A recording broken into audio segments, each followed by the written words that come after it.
Southern Louisiana is a geographically unique ecosystem. There's nowhere else on the planet Earth where we have such a powerful river like the Mississippi emptying into such a gentle sea like the Gulf of Mexico. And that means this delta is a cradle of life.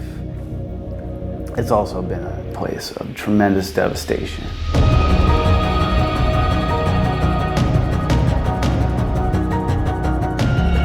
The wetlands have been slowly disappearing.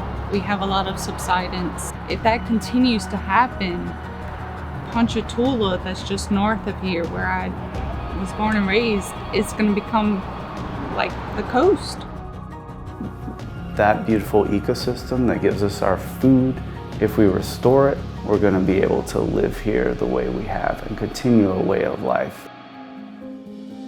People's families have been here for generations. It is so enmeshed with the way that people live here that you couldn't separate the people from this bayou if you tried.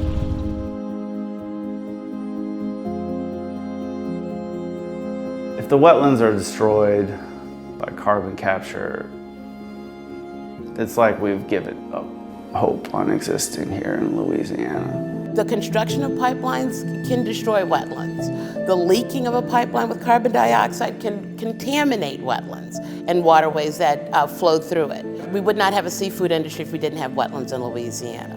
Time and time again, state governmental decisions that really just turn a blind eye to not just our seafood industry, but the people, communities, residents who live here, who make Louisiana home, who also suffer the effects of contamination and wetlands destruction. We want to keep and maintain and preserve and restore our wetlands and not turn them into wastelands, which is what would happen with carbon capture and storage. So carbon capture has three parts. The capture, where you capture the CO2 emissions, the transport, and then you've got the use or injection piece of it, which involves storage.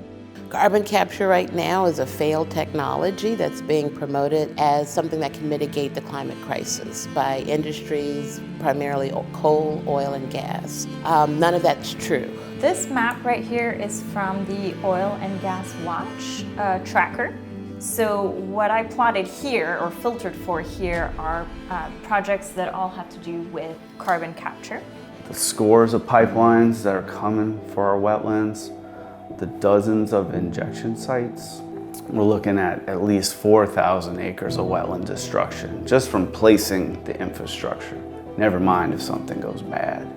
So carbon capture means a hurricane's worth of damage for the Louisiana wetlands. If we were to lose this wetland, all of the people that live in this community would lose their homes, they would lose language, they would lose community. We don't want to see it return to the bad old days of those pipelines and wells ripping up our marshes. We need to keep on going what we were doing, restoring islands, returning to that golden meadow that we once had.